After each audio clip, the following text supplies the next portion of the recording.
बहुत स्वागत है आप सभी का। आप देख रहे हैं न्यूज 18 बिहार झारखंड। मैं हूं आपके साथ जया मिश्रा। सुप्रभात, नमस्ते बिहार। मैं हूं आपके साथ विभा उपाध्याय और बुलेटिन की शुरुआत इस वक्त बड़ी खबर के साथ पटना से। बड़ी खबर आ रही है, राबड़ी आवास खाली हो रहा है। राबड़ी आवास से सामान खाली करने की प्रक्रिया की शुरुआत कर दी गई है। जी हां, रात के अंधेरे में सामान शिफ्ट किया गया और जैसे ही इसकी शुरुआत हुई सुबुगाड़ तेज हो गई। 10 सर्कुलर रोड से सामान निकालने की शुरुआत रात में ही शुरू हो गई थी। छोटी गाड़ियों से पौधे और गार्डन के सामान निकालने की तस्वीरें तक सामने आई। फिलहाल पौधे और गार्डन का फूल और गमला यहां से शिफ्ट किया जा चुका है। लालू और तेजस्वी दोनों फिलहाल पटना से बाहर हैं और राबड़ी आवास को खाली करने का आदेश और निर्देश कह लीजिए एक तरीके से, जो प्रोटोकॉल कहता है उसके तहत पहले दिए जा चुके थे। एक्सक्लूसिव तस्वीरें इस वक्त आपके टीवी स्क्रीन पर देखिए और कैसे इन पौधों को यहां से शिफ्ट किया जा रहा है। 25 नवंबर को भवन निर्माण विभाग ने यह निर्देश दिया जिसका अनुपालन किया गया। और संवाददाता रवि एस नारायण हमारे साथ इस वक्त ज्यादा जानकारी के साथ जुड़ गए हैं फोन लाइन पर। रवि, अब नया ठिकाना होगा लालू राबड़ी आवास का और तभी इस जगह से इन सामानों को एक जगह से दूसरी जगह पहुंचाने की शुरुआत रात के अंधेरे में हो गई। जी बिल्कुल, और इसी को लेकर के लगातार पिछले दिनों सत्ताधारी दल ने भी सवाल खड़ा किया था कि 1 महीने की जो मियाद है वो पूरी हुई। कल 25 नवंबर को भवन निर्माण विभाग की तरफ से जो है वो नोटिस जारी किया गया था खाली करने के, और नया आवंटन जो है वो बंगला किया गया था। लेकिन कल रात से जो है देर रात से यहाँ पे कल शुरुआत कर दी गई और उसमें तमाम जो पेड़ पौधे हैं, गमले हैं, वो वहाँ से राबड़ी आवास से हटाया गया है। खास बात ये है कि ये तमाम जो चीज़ें हैं वो जो नया घर अलॉट हुआ है 39 हार्डिंग रोड, वहाँ नहीं ले जाया गया है, बल्कि दानापुर स्थित जो पुराना जो घर है वहाँ शिफ्ट किया जा रहा है। तो माना यही जा रहा है कि क्या ये जो 39 हार्डिंग रोड है, क्या वहाँ फिलहाल ये शिफ्ट करने की तैयारी नहीं है।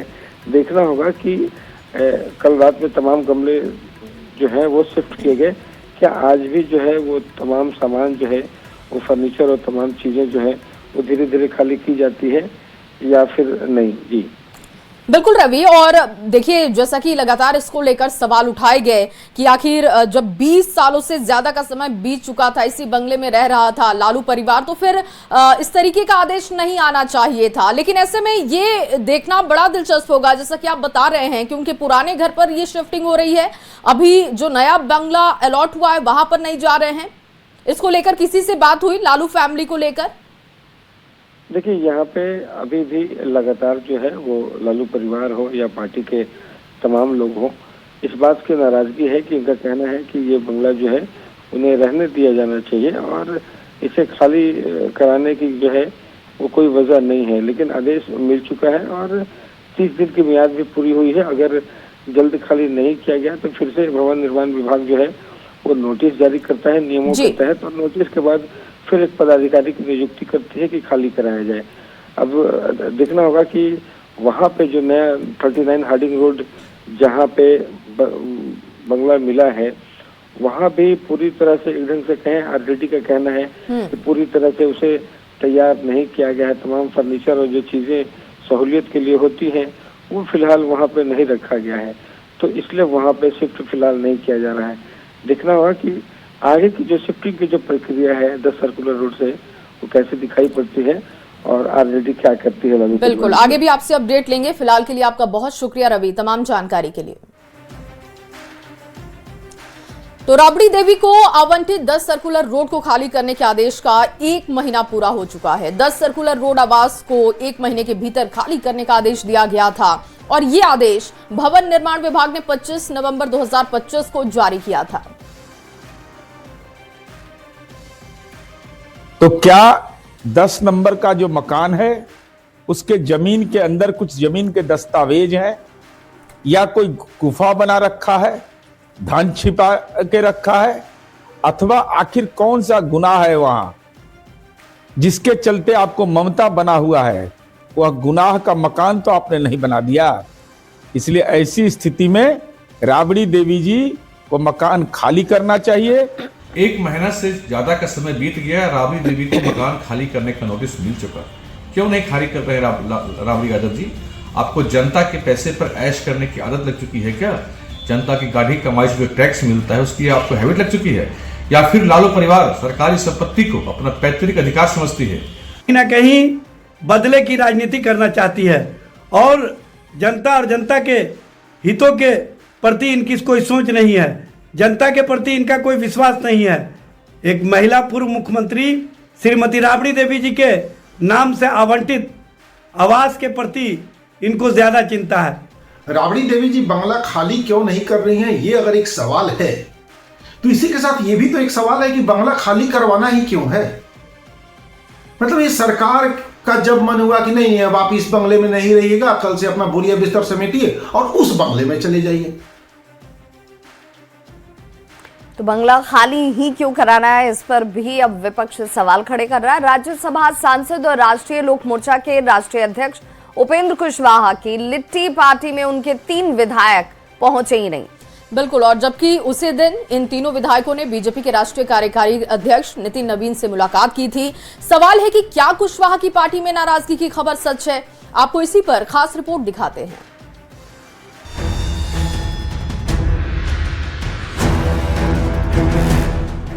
क्या कुशवाहा की पार्टी में खटपट चल रही है?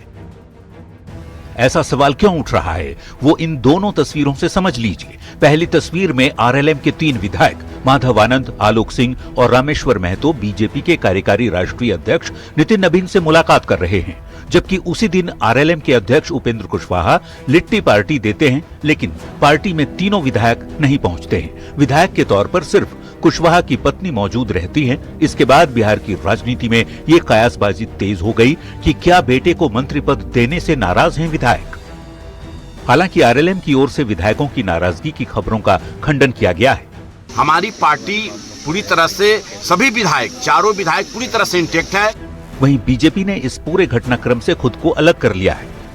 राष्ट्रीय लोक मोर्चा से जुड़ी जो भी बातें सामने आ रही हैं वह उस दल का आंतरिक मामला है, लेकिन आरजेडी के नेता इसे अपने ही सहयोगी के साथ बीजेपी का खेल बता रहे हैं। भारतीय जनता पार्टी ऐसे सत्ता लोलुप को हमेशा अपने साथ साधने का कार्य करती है। तो कांग्रेस नेता उपेंद्र कुशवाहा को नसीहत दे रहे हैं, सुनिए। दिखना चाहिए लोगों को कि किस तरीके से भाजपा अपने ही गठबंधन के सहयोगियों को काल कवलित करने के लिए आमदार है। अब उपेंद्र कुशवाहा की पार्टी में सब कुछ ठीक है या गड़बड़ कुछ दिनों बाद पता चल ही जाएगा, लेकिन आरएलएम विधायक रामेश्वर महतो का सोशल मीडिया पर पोस्ट लिखकर बिना नाम लिए परिवारवाद का निशाना साधना और फिर उपेंद्र कुशवाहा की पत्नी हेमलता कुशवाहा को छोड़कर 4 में से 3 विधायकों का एक साथ अलग अलग मौकों पर दिखना कयासबाजी को बल तो देता ही है। न्यूज 18 के लिए पटना से शैलेंद्र कुमार के साथ ब्यूरो रिपोर्ट। और वहीं समस्तीपुर में बीजेपी नेता हत्याकांड के बाद विपक्ष ने सरकार को घेरना शुरू कर दिया है, जिस पर डिप्टी सीएम सम्राट चौधरी ने कहा कि जहां भी कोई घटना घट रही है पुलिस तुरंत कार्रवाई कर रही है। और देखिए, इस मामले में कार्रवाई करते हुए 2 आरोपी को गिरफ्तार भी किया गया है और थानाध्यक्ष को सस्पेंड तक कर दिया गया।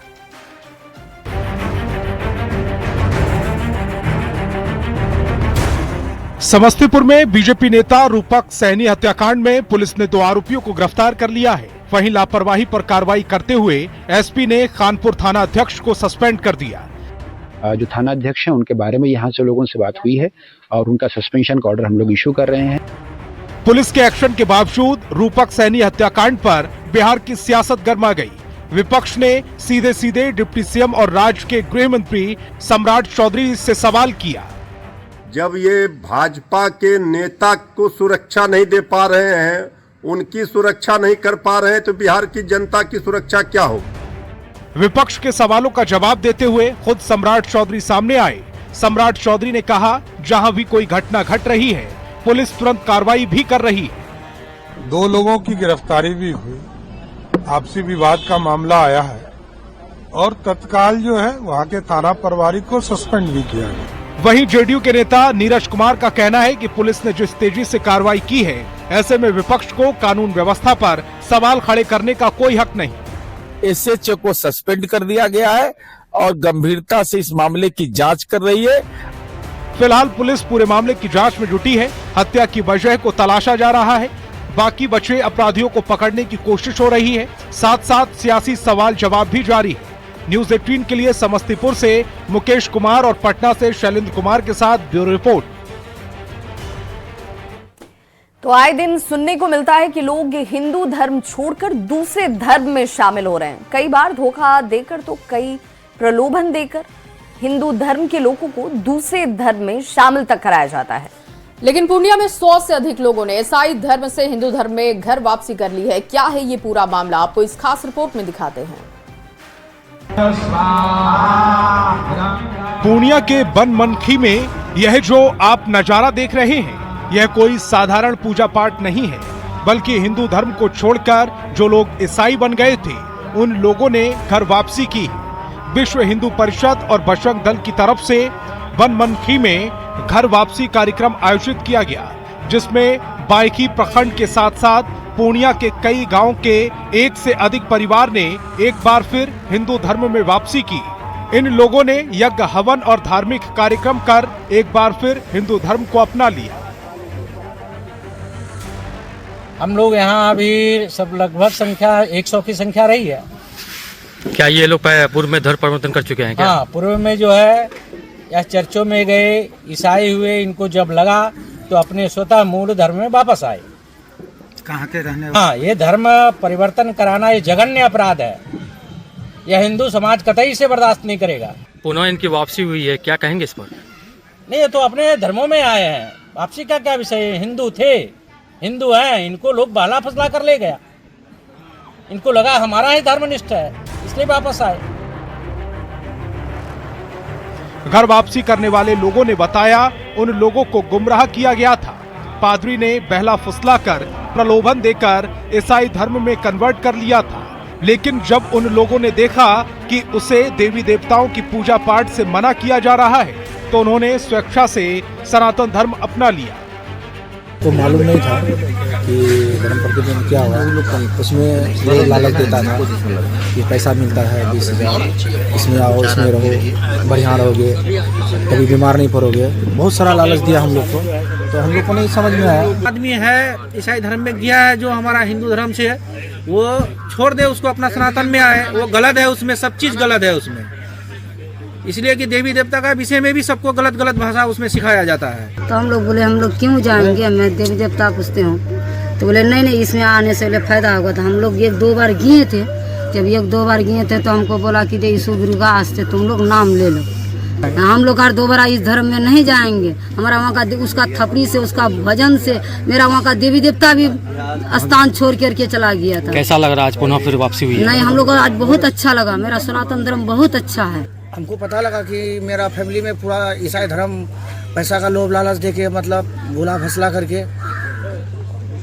उसको कन्वर्ट कर दिया। तो हमको मालूम पड़ा कि मतलब ये तो गलत है, ये दूसरा धर्म में बदल दिया मेरा वाइफ को, मेरे भाई सबको आए। वहाँ से आने के बाद में हम जो अनिल पादरी था उसको हमने रोका कि तुम गलत काम क्यों किया।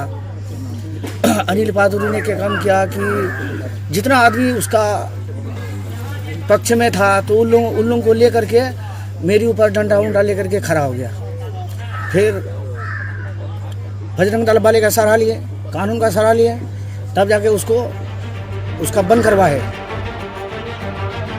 सीमांचल समेत कई राज्यों में बहला फुसलाकर धर्मांतरण की साजिश चल रही है। इसको लेकर कई बार विवाद हुआ। पूर्णिया में 100 से अधिक परिवारों ने क्रिसमस के मौके पर ईसाई धर्म छोड़कर सनातन धर्म में वापसी कर ली। फिर से सनातन धर्म अपनाकर इन लोगों ने बड़ा संदेश दिया है। न्यूज़ 18 के लिए पूर्णिया से कुमार प्रमीण की रिपोर्ट। और अगली खबर मुजफ्फरपुर से है। मुजफ्फरपुर में पिस्टलबाजों ने सरेआम गोली चलाकर सनसनी फैला दी है। बाइक सवार नकाबपोश बदमाशों ने एक घर पर अंधाधुंध फायरिंग की और अंधाधुंध फायरिंग के बाद पूरे इलाके में दहशत का माहौल देखा गया।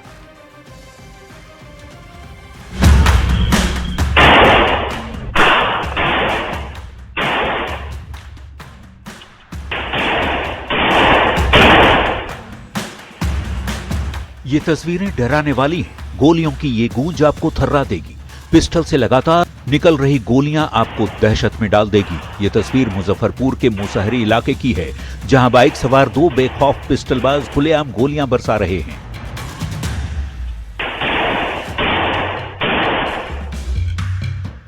मुजफ्फरपुर में सुबह सुबह लोग गहरी नींद में सोए हुए थे, तभी गोलियों की तड़तड़ाहट से इलाका गूंज उठा। लोगों की नींद गोलियों की आवाज सुनकर खुली। मोटरसाइकिल सवार नकाबपोश बदमाशों ने एक पेट्रोल पंप के पास एक घर पर अंधाधुंध फायरिंग कर दी।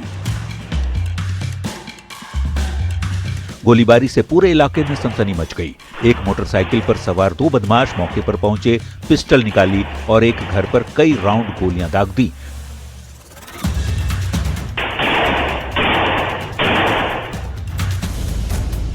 बदमाश कुछ ही पल में मौके से फरार हो गए। इस सनसनीखेज फायरिंग की पूरी घटना पास के एक सीसीटीवी कैमरे में कैद हो गई है। फुटेज में साफ दिख रहा है कैसे बाइक सवार बदमाश बेखौफ होकर गोलियां चलाते हैं और फिर तेजी से मौके से फरार हो जाते हैं। यह वीडियो अब सोशल मीडिया पर तेजी से वायरल हो रहा है। गोलीबारी की इस वारदात की तफ्तीश में पुलिस जुट गई है, लेकिन इस वीडियो से कई सवाल खड़े हो रहे हैं। क्या अपराधियों में खाकी का खौफ नहीं है? अपराधी दहशत फैलाने में कैसे कामयाब हो जाते हैं? आखिर खुलेआम गोली बरसाने वाले इन अपराधियों की गिरफ्तारी कब होगी? न्यूज़ 18 के लिए मुजफ्फरपुर से प्रियांक सौरभ की रिपोर्ट।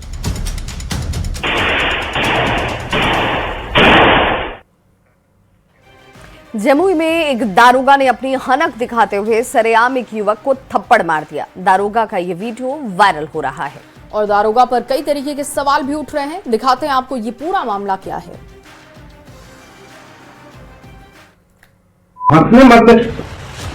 थप्पड़बाज दारोगा को देखिए, खाकी की हनक देखिए, वर्दी वाले की सरेआम गुंडई देखिए।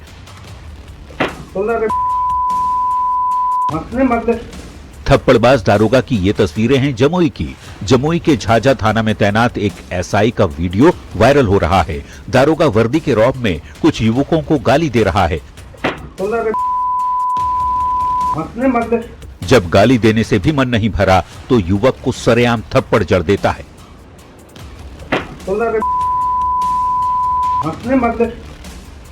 बताया जा रहा है कि एसआई अजय कुमार पांडे कर्पूरी चौक पर गश्ती के लिए पहुंचे, जहां एक दुकान पर कुछ युवकों की पहले तो उन्होंने तलाशी ली और फिर गाली गलौज करने लगे। वहीं जब युवकों ने विरोध किया तो एक युवक पर थप्पड़ की बरसात कर दी। अब ये वीडियो सोशल मीडिया पर वायरल है।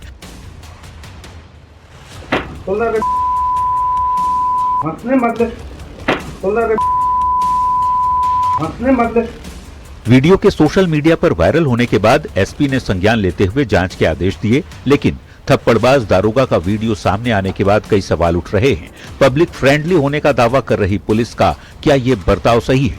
आखिर दारोगा को सरेआम थप्पड़ मारने की इजाजत किसने दी? वर्दी पहनकर दबंगई करने वाले इस दारोगा पर कब कार्रवाई होगी? न्यूज़ 18 के लिए जमुई से केसी कुंदन की रिपोर्ट।